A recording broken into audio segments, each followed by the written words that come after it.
Kay dako na lagi akong buhi at tinuls di ay dili na ta mangumpra kay dito na ta magkuha. So ubani ko ninyo guys mga tutag kuma. Amdam din si Barako i-plaster o ikarga dayon ang crate. Atuwa din ning sayon guys kay mintra sayo pa para dili maluya ang atong alaga. Pag humagkarga og higtan dili natong langanon.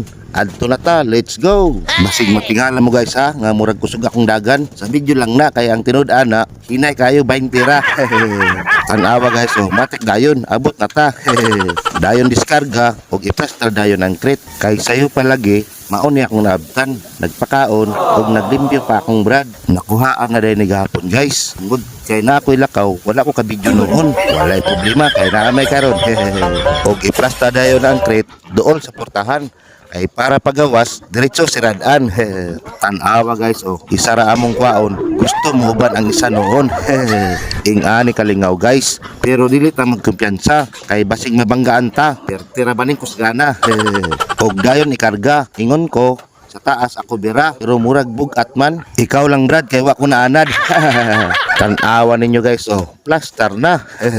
Og dayon din higtan, i-secured para safety sa dalan. Pero tira bang tugnawan ning dapita, maski may init na. Busa ang manguli na ta, let's go. Tanawa ninyo guys, oh, murag hapon kusog atong dagan.